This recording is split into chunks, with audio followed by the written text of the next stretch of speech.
Hey there, everybody. Gideon's Tactical here. I got a reality-based blade by Jim Wagner, designed and produced and made possible to you by Boker Plus. At least that's what they want you to believe. It sounds really cool, looks really cool, isn't really cool. That is just my opinion. Give you some quick specs here right off the bat. We got a 3 1/4 inch blade made out of Aus 8 steel. We got a total length of 3 3/4 inches.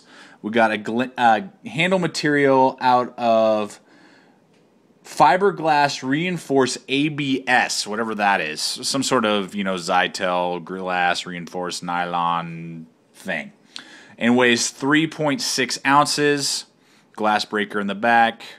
We're going to get into this thing. Okay, so I wanted to test out this knife, check it out. This is pitched to you by Jim Wagner, who I guess is some, knife fighting specialist who's awesome, and I'm sure I'm going to get some comments on the bottom. Yeah, he's awesome, man, blah, blah, blah, blah, blah, whatever. They tell you that this knife is designed for self-defense, police, military security. This is the first one that he designed. We're looking at the drop point later version. And I decided I wanted the drop point later version because it came with a full flat grind, and I prefer drop point over that other recurve Tanto serrated business you see over there. And I got to tell you that my impressions are less than impressed. I'm going to tell you why here as we go along. So the blade itself has an extremely aggressive drop point design. I kind of like that. Full flat grind. I love that. Got a black finish on there. Razor sharp out of the box. Pretty thin blade overall, definitely to a delicate tip. You got to be careful about that tip. It will chip and break on you if you did something stupid with it. And this is pitched to you as a tactical knife, so I'm not quite sure. This is definitely supposed to defend your life. Knife fighting skills type of knife is what Jim Wagner specializes in. So I'm not entirely sure why they are pitching this to you and then giving you such a delicate blade, because it's not really designed for EDC use. It's supposed to be for knife fighting. So I would have liked to see a sharper, a more strong, reinforced, type of tip right there. But that drop point design is nice. Full flat grind is nice. Made in Taiwan out of Aus 8, if I can get that to focus in there for you. Aus 8 steel. Now, most websites that you see will tell you 440C. That is not the case, at least with this particular drop point design blade. Possibly some other models, like this recurve one, I think might be 440C. This is Aus 8 steel. Made in Taiwan. So nothing bad about that. It's just not 440C, and I know 440C is definitely a higher quality than Aus 8. So that's the blade itself, the blade design. Good for tactical use, I don't know. So-so. Could it be? Is it much better for tactical and EDC use? Yes, over that reverse Tanto you see in the picture, definitely. Okay, let's go ahead and go on to deployment. This is one of the big, huge hang-ups for me. You do have brass bushings in there from what I can see. I kind of saw some brass in there. It's very tight. It is very gritty. Kind of feels like sandpaper as you move back and forth. Very gritty action in itself. Okay, so I do not like that. The other thing is, this is not, you may think this is an open assist blade. This is not an open assisted blade. You do not push this button and it flings open. You can see here, I'm pushing it all day long and it will not open, which is really sad. You got to push the button, and then I don't even know if I can do it on screen. You really got to flick hard. You can see it there, and then it flicks open. There are no thumb studs, no finger flippers. It is purely on gravity and your ability to flick it out. And what happens is, particularly if they're pitching this to you as a knife fighting blade, sometimes it doesn't open all the way on your first try, or it'll rebound and you won't be able to release the button in time, and it'll kind of get caught like this. That is not a good feature for a knife fighting blade if I'm going into a tactical situation. So very gritty. I don't really dig it, and I was trying to play with it like this. I'm not even going to do it on screen because I'm worried about damaging the blade again.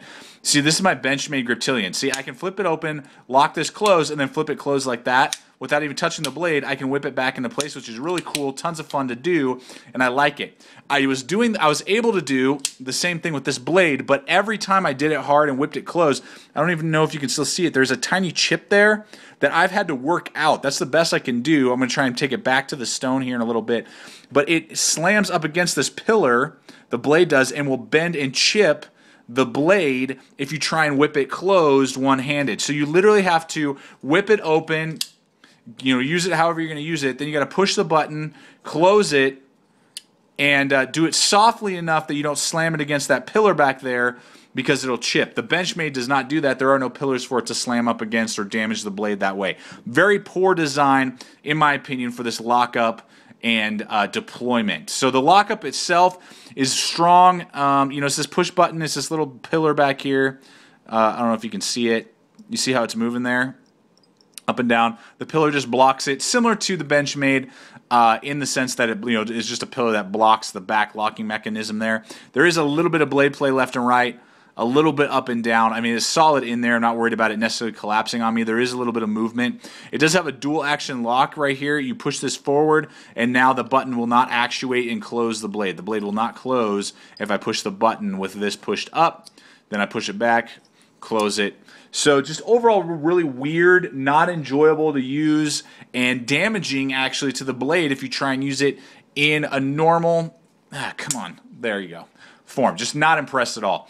Move on to the handle. The handle is nice. I really like the texturing. The grooves feel really comfortable in your hand. It does have this finger choil up here that definitely fits your finger. So if you did want to do some utility task type of work, you could do that. And it just does feel very comfortable in the hand. They give you jimping all the way along the spine, which is moderate jimping. Not fantastic, but not terrible. If you're using it in a reverse grip, feels really comfortable as well. No complaints with the handle itself. And it's got the pillar construction. 3.6, not bad. It's under 4 ounces, so you can't really complain about that. The handle itself is really nicely designed. I like the way that it feels. Contours well to my hand. Feels very ergonomic. I like that. Let's go ahead and go on to the pocket clip. Rise very high. That's another really good feature. The pocket clip is nice. Relatively strong. It does sit pretty far away from your pocket, so it could catch on things and bend. But you could probably bend that back in place pretty easily. I do believe you can unscrew it and rotate it to the other side. It does come with this little thing. If you don't want the glass breaker back here, you could do it. They call it a false pen tip. You could screw that in there, and I guess you could use that. I don't know exactly for what. Then you got this little metal thing which acts as a screwdriver because this does not have Allen wrenches or anything like that to loosen or tighten this machine part right here with the pivot point. You got to use this little tool, this little steel tool they give you. So pretty gimmicky in my opinion. Big giant lanyard hold though. Overall, very unimpressed, particularly for the price. You're looking mostly usually over $60. Regardless if it's Amazon, eBay, wherever, whoever, you're looking at over $60 for a knife like that. Very unimpressed. Very, very unimpressed. Hundreds of knives, literally hundreds of knives on the market that are better quality. They do make, finally, just to kind of give you a heads up, Jim Wagner does make a version that looks very similar to this on the picture. It does have a recurve. It does have it has a drop point blade up here, though, not tanto, and it is a plain edge with a thumb stud. I believe that in a lockback design. I believe this type of design with the drop point tip up here would definitely be a better blade for you if you're really interested in a knife of this type and design.